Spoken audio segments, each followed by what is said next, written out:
सन 36 हिजरी इस्लामी तारीख का एक अहम लम्हा जब खलीफा चहारुम अली इब्न अबी तालिब ने मदीना छोड़कर कूफा का रुख किया। मुसलमानों के दरमियान फितनों और इख्तिलाफात का वक्त था। हालात ऐसे बन गए कि खिलाफत को मजबूत बनाने के लिए हजरत अली ने दारुल हुकूमत मदीना से इराक के शहर कूफा मुंतकिल करने का फैसला किया। मदीना जो रसूल अकरम सल्लल्लाहु अलैहि वसल्लम का शहर था, जहां से इस्लाम की रोशनी पूरी दुनिया में फैली, इस शहर को छोड़ना आसान नहीं था, लेकिन उम्मत के इत्तेहाद और इंसाफ के क़याम के लिए हजरत अली ने यह कुर्बानी दी। यूं कूफा खिलाफत का मरकज बना। हजरत अली ने वहां से अदल, इल्म और बहादुरी की मिसाल कायम की कि सच्चा रहनुमा हमेशा उम्मत की भलाई को अपनी ख्वाहिशात पर मुकद्दम रखता है। मदीना से इराक तक सफर तकरीबन 1200-1300 किलोमीटर था। इस जमाने में काफिले अमूमन 25-35 दिन में यह सफर तय करते थे। इसलिए मौरखीन के मुताबिक हजरत अली का काफिला भी तकरीबन 1 महीने के अंदर कूफा पहुंचा। जब हजरत अली इराक की तरफ जा रहे थे तो रास्ते में कई कबाइल के लोग आपसे मिलने आए। वो आपसे कहते थे, अमीरुल मोमिनीन, हम आपके साथ हैं और आपकी मदद करेंगे। हम जंग के लिए नहीं बल्कि उम्मत में इस्लाह और इंसाफ कायम करने के लिए जा रहे हैं। ये बात आपकी अदल पसंदी और अमन की ख्वाहिश को जाहिर करती है। इब्तिदा में मदीने से निकल तक चंद हजार साथी थे। रास्ते में मुख्तलिफ कबाइल और मुसलमानों के शामिल होने से तादाद बढ़कर तकरीबन 8000 से 12000 अफराद तक पहुंच गई। बाद जब आप इराक पहुंचे तो कूफे के लोगों ने भी बैत की और वो आपके बड़े हामी बन गए। कूफे को हजरत अली ने दारुल हुकूमत बनाया। अली बिन अबी तालिब ने कूफा को इसलिए मरकज बनाया क्योंकि वहां मुसलमानों की बड़ी फौज मौजूद थी। इराक इस वक्त सियासी तौर पर अहम इलाका था। वहां से उम्मत के मामलात को बेहतर तरीके से संभाला जा सकता था। इराक इस वक्त फौजी लिहाज से भी अहम इलाका था। यहां से शाम और दूसरे इलाकों के हालात पर नजर रखना आसान था। कूफा के बहुत से कबाइल के सरदार और खास तौर पर कूफा के बुजुर्ग सहाबा और मुजाहिदीन ने उनसे बैत की और हिमायत का ऐलान किया। इन्होंने शहर में लोगों से खिताब किया और अदल इंसाफ कायम करने का वादा किया। उसी के बाद कूफा में हजरत अली की खिलाफत को मजबूत हमायत मिल गई। इस वक्त हालात कुछ इस तरह थे, पूरे इस्लामी खिलाफत के खलीफा पहले ही अली इब्न अबी तालिब थे, लेकिन इराक के मुख्तलिफ इलाकों में पहले के गवर्नर मौजूद थे जिनमें कुछ तब्दीलियां की गई। इसी जमाने में शाम के इलाके पर में मुआविया फर्ज की हुकूमत थी, जो पहले से वहां के गवर्नर थे और बाद में उनके साथ सियासी इख्तिलाफात भी पैदा हुए। अली इब्न अबी तालिब और मुआविया के दरमियान मुज़ाकरात भी हुए थे, लेकिन हालात की वजह से इख्तिलाफ खत्म ना हो सका। असल मसला यह था कि उस्मान बिन अफ़्फ़ान की शहादत के बाद मुसलमानों में बड़ा इख्तिलाफ पैदा हो गया।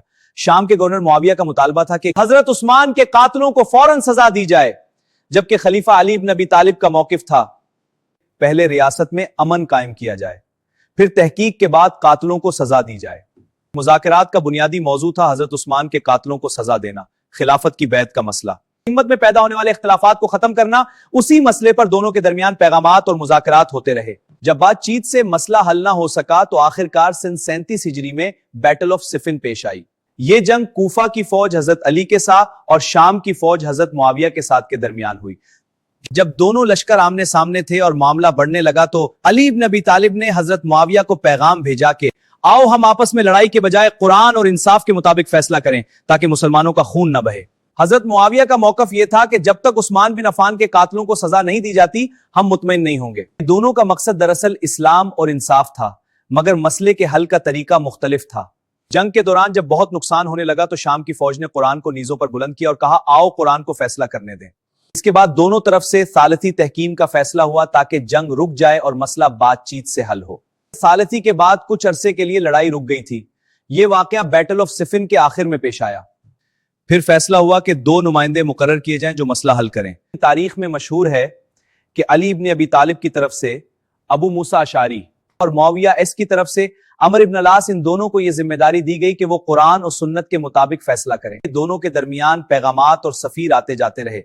मकसद यह था कि मुसलमानों में मजीद जंग ना हो। सालती के बाद कुछ लोगों ने इस फैसले से इख्तलाफ किया और वो खवारिज कहलाए। ये दोनों एक जगह जमा हुए ताकि मुसलमानों के इख्तलाफ का हल निकाला जा सके। रिवायात में आता है कि दोनों ने पहले आपस में बात की और तय किया कि मुसलमानों में मजीद लड़ाई खत्म की जाए, दोनों रहनुमाओं के मामले को उम्मत पर छोड़ दिया जाए। फिर मजमे के सामने ऐलान करने का वक्त आया।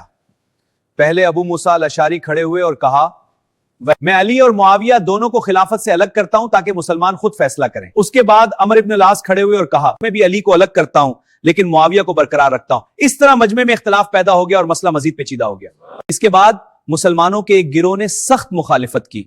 वो बाद में खवारिज के नाम से मशहूर हुए और यूं मुसलमानों के दरमियान सियासी इख्तिलाफात मजीद बढ़ गए। अली इब्न अबी तालिब बदस्तूर खलीफा रहे और उनका मरकज कूफा था। इनके जेर असर इलाके ज्यादातर ये थे इराक, ईरान के कुछ इलाके, हिजाज कुछ अरसा। दूसरी तरफ मुआविया वान पहले से शाम के गवर्नर थे और उनका मरकज दमास्कस था। सालती के बाद उन्होंने शाम और उसके आसपास के इलाकों पर अपनी मजबूत हुकूमत बरकरार रखी। इस वाक़े के बाद 3 बड़े हालात पैदा हुए। मुसलमानों में एक गुरोह खारजी बन गया जो दोनों से नाराज हो गया। अली इब्न अबी तालिब को उनके खिलाफ भी लड़ना पड़ा, जिसमें बैटल ऑफ नहरावान हुआ। अली इब्न अबी तालिब का बैटल ऑफ नहरावान में मरकजी किरदार था, क्योंकि उस जंग की क़ियादत खुद उन्होंने की थी। खारिजियों लोगों का मौकिफ था कि इंसानों की सालिसी कबूल करना गलत था, सिर्फ अल्लाह का हुक्म फैसला होना चाहिए। उन्होंने इराक के इलाकों में बगावत शुरू कर दी, लोगों को नुकसान पहुंचाने लगे। इसी वजह से अली इब्न अबी तालिब को उनके खिलाफ कार्रवाई करना पड़ी। जंग शुरू होने से पहले हजरत अली ने अमन की बहुत कोशिश की। ख्वारिज से कहा, अगर तुम जंग छोड़ दो तो हम तुम्हें माफ कर देंगे।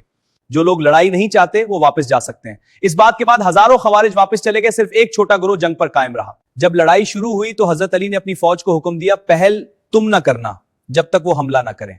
जब खवारिज ने हमला किया तो फिर जंग शुरू हुई। ये जंग ज्यादा देर नहीं चली और हजरत अली की फौज गालिब आ गई। हजरत अली ने हुक्म दिया, जख्मियों को नुकसान ना पहुंचाना, भागने वालों का पीछा ना करना, किसी का माल ना लिया जाए। ये इनकी अदल और रहम दिली की मिसाल समझा जाता है। इस जंग के बाद खवारिज की ताकत काफी कम हो गई। अब्दुर्रहमान इब्न मुलजम खवारिज के इसी गुरोह में से था जो हजरत अली से सख्त दुश्मनी रखने लगा था, और बाद में उसने 2 और लोगों के साथ मिलकर मंसूबा बनाया कि वो मुख्तलिफ मकामात पर अहम शख्सियात को कत्ल करेंगे। इब्न मुलजम कूफा पहुंच गया जहां हजरत अली रहते थे। सन 40 हिजरी में एक सुबह जब हजरत अली मस्जिद में फजर की नमाज के लिए आए तो इब्न मुलजम ने छुपकर हमला किया और तलवार से आप शदीद जख्मी हो गए, लेकिन फिर भी लोगों को नसीहत करते रहे। हमले के बाद हजरत अली तकरीबन 2 दिन तक जिंदा रहे। रिवायात में आता है कि उन्होंने अपने बेटों खुसूसन हसन इब्न अली और हुसैन इब्न अली को नसीहत की कि बे अल्लाह से डरते रहो, मुसलमानों के दरमियान इंसाफ कायम रखो, जुल्म से बचो और मजलूम की मदद करो। जब लोगों को मालूम हुआ कि अमीरुल मोमिनीन जख्मी हो गए हैं तो पूरे कूफा में शदीद गम और परेशानी फैल गई। लोग बड़ी तादाद में इनकी खैरियत मालूम करने आते रहे। मस्जिद और शहर में रंजो गम का माहौल था। वो शदीद जख्मी थे मगर होश में थे और बार बार अल्लाह को याद कर रहे थे। रिवायात में आता है कि इस वक्त उन्होंने फरमाया, रब्बे काबा की कसम मैं कामयाब हो गया, यानी इन्होंने अपनी शहादत को अल्लाह की तरफ से कामयाबी समझा। हजरत अली ने खास तौर पर कहा कि अगर मैं जिंदा रह गया तो मैं खुद फैसला करूंगा, अगर मैं वफात पा गया तो कातिल के साथ इंसाफ के मुताबिक एक ही सजा दी जाए, उस पर जुल्म या ज्यादती ना की जाए। 2 दिन तक शदीद जख्म के बावजूद वो अल्लाह की याद और नसीहत करते रहे।